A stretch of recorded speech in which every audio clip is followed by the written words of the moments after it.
Hello friends. आज है 9 अक्टूबर और 9 अक्टूबर से बनने वाले सारे करंट अफेयर्स हम लोग देखेंगे। तो स्टार्ट करते हैं आज का वीडियो। दोस्तों स्टार्ट करते हैं आज का करंट अफेयर्स। हमारा पहला क्वेश्चन है, which state recently launch Nijut Moina scheme. Simple language में बोलूँ तो निजुत मोइना योजना अभी किस राज्य सरकार ने लाया है? तो ये अभी हाल ही में असम राज्य सरकार ने लाया है। असम के मुख्यमंत्री हिमंत विश्वा शर्मा। तो इस योजना के तहत मतलब ये योजना लाया ही इसलिए गया है कि जो चाइल्ड मैरिज है ना, स्पेशली गर्ल्स मैरिज, ये इस पे रोक लगाया जा सके। और हाल ही के दिनों में जो अभी 2021-22 का रिपोर्ट था और 2023-24 का, उसमें 81% चाइल्ड मैरिज मतलब डिक्रीज हुआ है असम में। अब इस योजना से क्या होगा कि जो लड़कियां उनको 11-12 के लिए पर मंथ 1,000 रुपये मिलेंगे, 1,000 रुपये मिलेंगी, मदद मिलेगी सरकार की तरफ से। और जब वो ग्रेजुएशन करेंगी तो ग्रेजुएशन में 1,250 रुपये का माही मिलेगा। और पोस्ट ग्रेजुएशन में 2,500 रुपये मंथली मिलेगा। इसके लिए सरकार ने टोटल 1,500 करोड़ रुपये दिए हैं। अब इससे चाइल्ड मैरिज में कम होगा। इसे स्पेशली मैरिज तो इसीलिए हो जाता है जल्दी से लड़कियों का कि पढ़ाने लिखाने का खर्च गार्जियन नहीं उठा पाते हैं, फिर डॉरी सिस्टम भी चलता है, आप लोग जानते ही होंगे। तो सरकार का ये कदम मेनली इसीलिए है ताकि लड़कियों को का अच्छे से पढ़ाई हो सके। अब आपसे पूछेगा Nijut Moina scheme is related to, तो आपको चाइल्ड मैरिज याद रखना है। अब मैं एक ट्रिक आपको बताता हूँ, अगर ये क्वेश्चन ऐसा क्वेश्चन आ जाए, आप कहीं भी मोई वर्ड देखिए ना, मोई वर्ड याद रखिएगा, MOI मोई। ये किसी, अब जैसे देखिए मोईदम याद है, अभी कुछ दिन पहले न्यूज में था मोईदम असम में है। मोई वर्ड अगर कहीं भी आए आप आँख बंद करके असम पे टिक लगाइए, ठीक है। अब नेक्स्ट क्वेश्चन देखते हैं। Who has been appointed as India's ambassador to France. तो फ्रांस में हमारे भारतीय राजदूत कौन बने हैं, क्वेश्चन ये है। तो इसका आंसर हो जाएगा संजीव कुमार सिंगला। अभी हाल ही में इन्हें फ्रांस का राजदूत बनाया गया है। अब मैंने देखिए ये जो पहला ऑप्शन है ये इसलिए लिया है अजीत विनायक, क्योंकि इनको भी जर्मनी का बनाया गया है। अभी हाल ही में इनको जर्मनी का बनाया गया है और संजीव कुमार सिंगला को फ्रांस का बनाया गया है। ये दोनों फैक्ट्स आपको याद रखने हैं। मैंने बाद के जो 2 ऑप्शन लिए हैं, ये विनय मोहन क्वात्रा अभी कुछ दिन पहले USA में राजदूत बने थे, और P हरीश जो है यूनाइटेड नेशन में बने थे। आप ये एम्बेसडर से बस ये 4 याद रखिए, इससे ज़्यादा क्वेश्चन कहीं नहीं बनेगा। मतलब अभी अगर नया अपॉइंटमेंट हुआ तो वो ऐड करना पड़ेगा, नहीं तो जर्मनी, फ्रांस और मेनली USA और UN आपको याद रखना है। यहाँ भारत के राजदूत कौन बने हैं। अब ये जो संजीव कुमार सिंगला है, ये PM के प्राइवेट सेक्रेटरी रह चुके हैं। हमारे प्रधानमंत्री मोदी के प्राइवेट सेक्रेटरी भी ये रह चुके हैं। अब नेक्स्ट क्वेश्चन देखते हैं।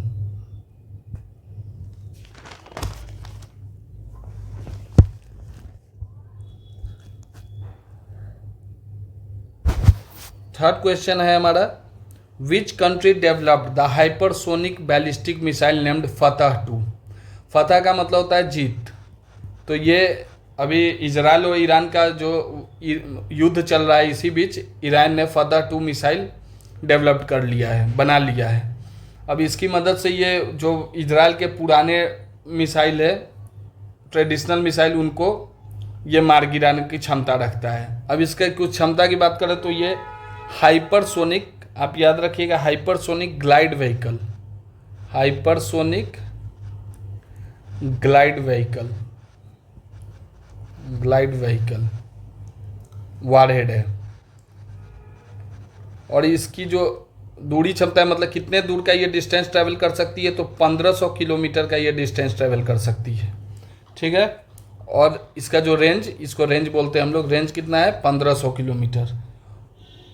और 5 मैक के स्पीड से, मैक आप जानते होंगे स्पीड ऑफ साउंड का 5 गुना ये मैक कहलाता है। तो हाइपरसोनिक ग्लाइड व्हीकल वॉरहेड है, 1500 किलोमीटर इसका रेंज है और 5 मैक के स्पीड से ये ट्रैवल करती है। ये सारे फैक्ट्स याद रखना। एक्चुअली क्वेश्चन जो बीपीएससी में होता है आपसे 3 आपको दे देगा ऑप्शन, मतलब और पूछेगा 1 और 3, 1 और 2, आपको थोड़ा फैक्ट्स पता होना चाहिए। लिख देगा कि ये स्पीड कितनी है, डिस्टेंस कितना ट्रैवल कर सकता है, कौन सी मिसाइल है, तो आपको सब याद रखना है। तो ये अभी किसने डेवलप किया है? ईरान ने। अब नेक्स्ट क्वेश्चन है, recently the prime minister of India inaugurated Banjara विरासत म्यूजियम इन विच स्टेट? ये बंजारा विरासत म्यूजियम जो है हमारे प्रधानमंत्री ने अभी किस राज्य में इसकी स्थापना की है? तो इसका आंसर हो जाएगा महाराष्ट्र। महाराष्ट्र के वसीम जिले में, वसीम जिले और पोहर देवी। अगर कोई भी हमारे अगर प्रधानमंत्री किसी भी जगह का उद्घाटन करते हैं कहीं से, तो उसका जिला भी जरूरी हो जाता है और वो जगह भी याद करना जरूरी हो जाता है। तो महाराष्ट्र के वसीम जिले के पोहर देवी में इन्होंने बंजारा विरासत म्यूजियम का उद्घाटन किया है और ये 4 माले का है, मतलब 4 स्टोरी महल बना है, म्यूजियम बना है। ये एक बंजारा ट्राइब है जिनके मतलब हिस्ट्री को याद रखने के लिए ऐसा बनाया गया है। अब नेक्स्ट क्वेश्चन,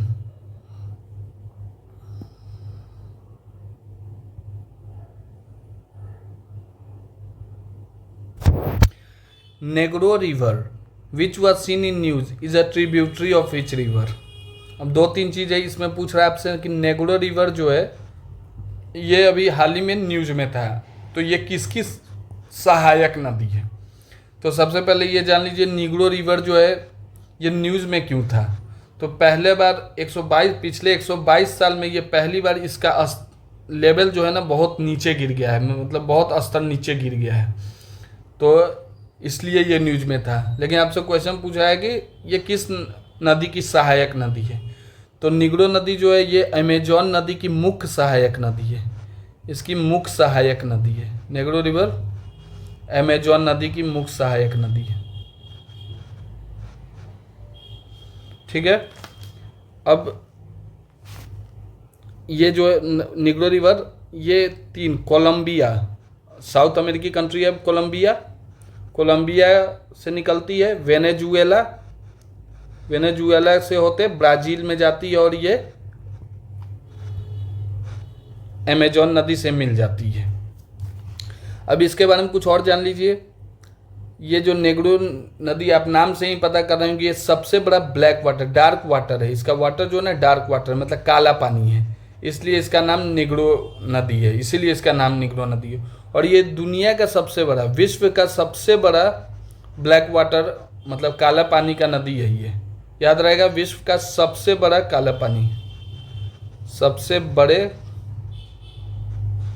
काला पानी का नदी है ये।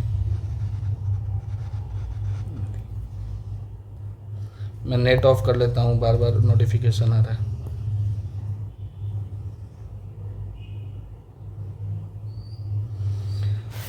अब देखिए निगर नदी कहाँ बहती है? ये गिनी माली है ना, western Africa, Mali.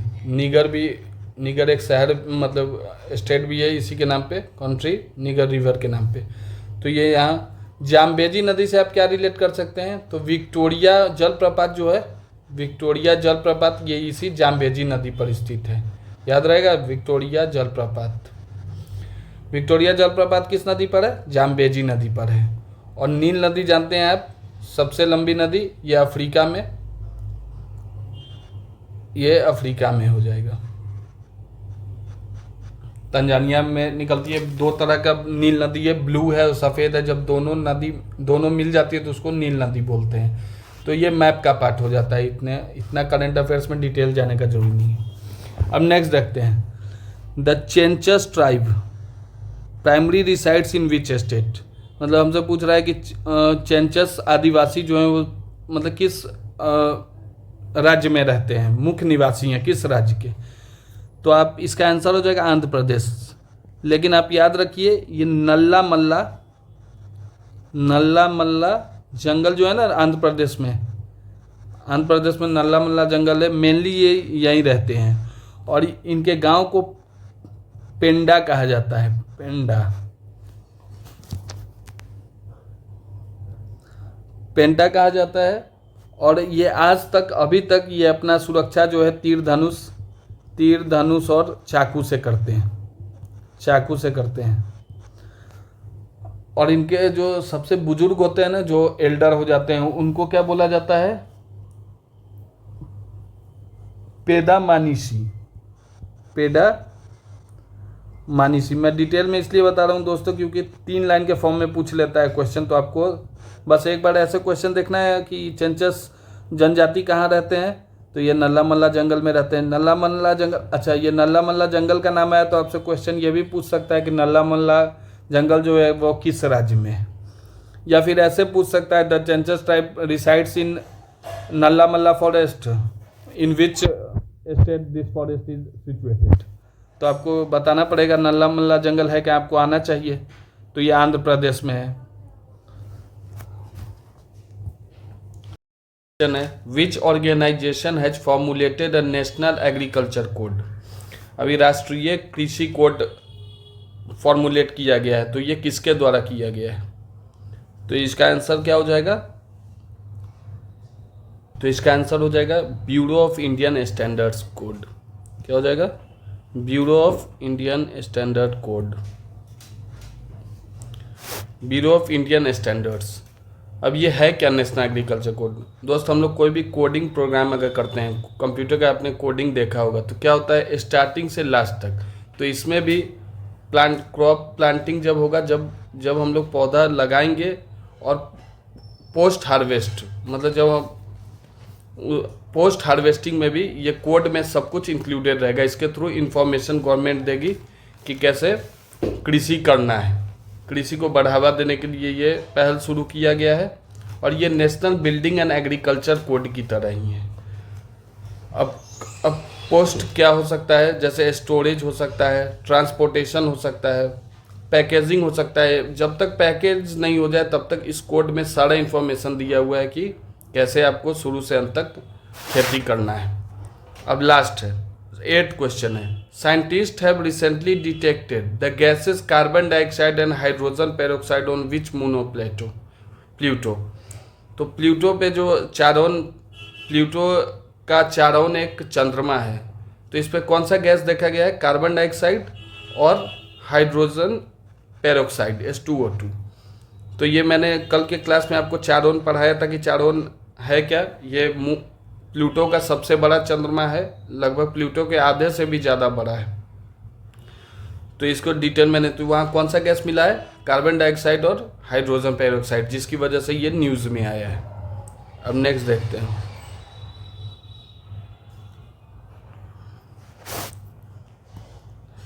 Consider the following statements regarding Travel and Tourism Development Index 2024। अब कुछ स्टेटमेंट हम लोग को दे रखा है, 3 स्टेटमेंट। अब पूछ रहा है कि इसमें से कौन सही है, तो एक एक स्टेटमेंट करके देखते हैं कि कौन सही है। फर्स्ट स्टेटमेंट है, India is rank 39 out of 119 countries in the travel tourism development index released by World Economic Forum. तो क्या इंडिया का रैंक इस बार 119 देश में कितना है? 39। सही है, 39 रैंक है इस बार ट्रैवल टूरिज्म इंडेक्स में हम लोग का रैंक। और ये कौन जारी करता है? World Economic Forum. तो ये पहला करेक्ट हो जाएगा। सेकंड स्टेटमेंट है, India's rank for 2021 was revised to 38th after methodology revision by World Economic Forum. Actually हुआ क्या था कि जो 2021 में था हम लोग का रैंक जो था 54th था, लेकिन अभी कुछ कम्प्रीहेंसिव मेथड इंट्रोड्यूस किया गया है वर्ल्ड इकोनॉमिक फोरम के द्वारा, और उस मेथड से जब इंडिया का रैंकिंग किया गया तो 38 हुआ। तो इसको फिर से रिवाइज कर दिया गया है, 54 को हटा के 38 कर दिया गया। याद रहेगा? तो ये भी राइट हो जाएगा हमारा ऑप्शन। और लास्ट स्टेटमेंट है, इन 2022-23 the tourism sector in India created 77 million direct and indirect jobs up from 70 million in the previous year. मतलब 70, पहले ये 70 मिलियन था जॉब टूरिज्म सेक्टर में, डायरेक्ट और इनडायरेक्ट जॉब, अब ये 76 मिलियन हो गया है। तो 6 मिलियन इसमें बढ़ोतरी हुआ है, तो ये भी राइट हो जाएगा। तो तीनों ऑप्शन हमारा करेक्ट हो जाएगा, इसलिए D is the right option. Next question है, the Nobel prize in medicine was awarded to Victor Ambros and Gary Ruvkun for which discovery। आप जब नोबेल प्राइज की बात आए तो आप ऐसे ही याद रखिए, मेडिसिन लिख लीजिए और उसके आगे एक एक नाम उठाइए, आपको जो इजी लग रहा है। विक्टर और गैरी को मिला है, किसको मिला है? विक्टर एंड गैरी को मिला है, बस आपको इतना याद रखना है। मेडिसिन का किसको मिला है? विक्टर और गैरी को। किस लिए मिला है? तो इन्होंने किस चीज़ का खोज किया है? Micro RNA and its role in gene regulation. तो सी हमारा राइट ऑप्शन हो जाएगा। अब नेक्स्ट क्वेश्चन देखते हैं,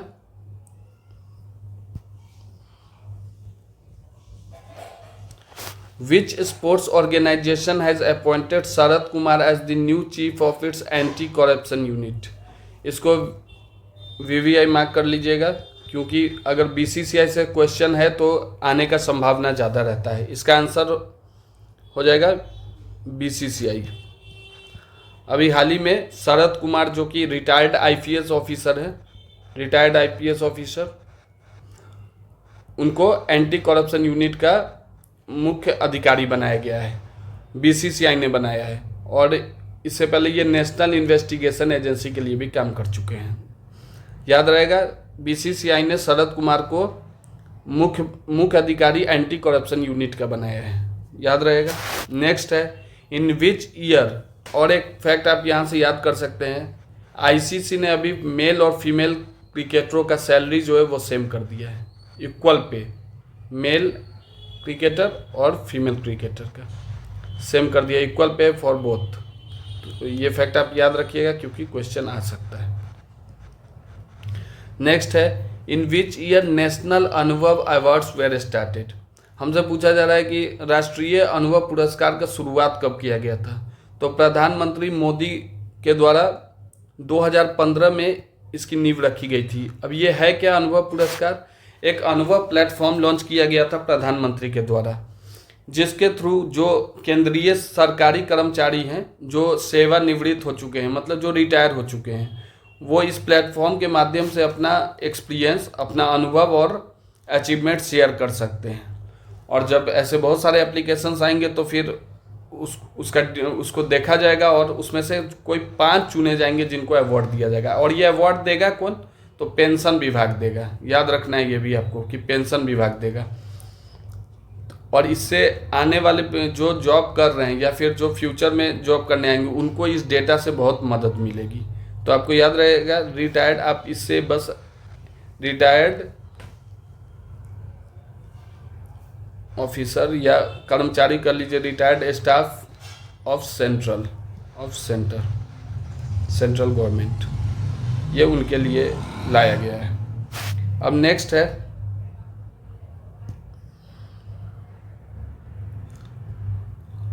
Deepa Karmakar has recently announced her retirement, she was related to which sport. अभी हाल ही में दीपा कामरकर ने अपना रिटायरमेंट अनाउंस कर दिया है, वो किस खेल से संबंधित है? तो वो जिम्नास्ट, ऑप्शन सी जिम्नास्ट हो जाएंगी। और इसमें भी प्रोडूनोवा खेल होता है, प्रोडूनोवा। ये 2016 के रियो डी जेनेरियो में पहली भारतीय ऐसी थी जो जिम्नास्ट से गई थी ओलंपिक में। और ये प्रोडूनोवा इस खेल को वॉल्ट ऑफ डेथ भी बोलते हैं, मतलब मौत की तिजोरी। इसमें गर्दन टूटने का चांस रहता है। और ये जो दीपा कामरकर है इनको स्मॉल वंडर भी बोला जाता है, भारत में इनको मिनी नाम से जाना जाता है, स्मॉल वंडर। तो ये फैक्ट इन्होंने अपना रिटायरमेंट घोषित कर दिया। ये किस खेल में गई थी पार्टिसिपेट करने? 2016 के रियो डी जेनेरियो ओलंपिक में। तो इतने सारे फैक्ट्स आपको याद रखने हैं। नेक्स्ट क्वेश्चन है, recently India celebrated Indian air force day on 8 October, when is Indian air force established. हम लोग को बोल रहा है कि 8 अक्टूबर को भारतीय वायुसेना ने अपना स्थापना दिवस मनाया है। तो ये भारतीय वायुसेना का गठन कब हुआ था? तो ये 8 अक्टूबर 1932 को हुआ था। उस समय ब्रिटिश के अंदर हुआ था, इसलिए ब्रिटिश इंडियन एयरफोर्स था। 8 अक्टूबर 1932। कब गठन हुआ था भारतीय वायुसेना का? 8 अक्टूबर 1932। अब आपसे पूछेगा कौन सा स्थापना दिवस है, तो आपको ये याद रखना है। अब यहाँ से आप जोड़ सकते हैं, इधर 68 हो गया, इधर 24 हो गया, तो 92nd स्थापना दिवस, ये इस्टेब्लिशमेंट डे अपने मनाया है, इंडियन एयरफोर्स डे। और एक हर साल जब इंडियन एयरफोर्स डे होता है तो एक एयर शो होता है। तो इस बार क्या हुआ है? चेन्नई के मैरीना बीच, वहाँ एयर वायुसेना अपना प्रदर्शन करती है लोगों के बीच। लास्ट क्वेश्चन है, India has extended significant financial aid to which country by signing a $750 million currency swap agreement to ease the country's foreign exchange crisis. अभी कहाँ चल रहा है फॉरेन एक्सचेंज क्राइसिस? तो ये चल रहा है मालदीव्स में। और मालदीव्स के अभी प्रेसिडेंट जो है मोहम्मद मुइज़ू अभी भारत दौरे पर भी थे। तो प्रधानमंत्री मोदी और ये मोहम्मद मुइज़ू के बीच ये साइन डील हुआ है। तो याद रखना है इतने फैक्ट्स आपको। मालदीव्स इसका राइट आंसर हो जाएगा। तो अगर वीडियो इन्फॉर्मेटिव लगा हो दोस्त तो वीडियो को लाइक और शेयर करें, और मिलते हैं फिर कल के करंट अफेयर्स के क्लास में। Thank you.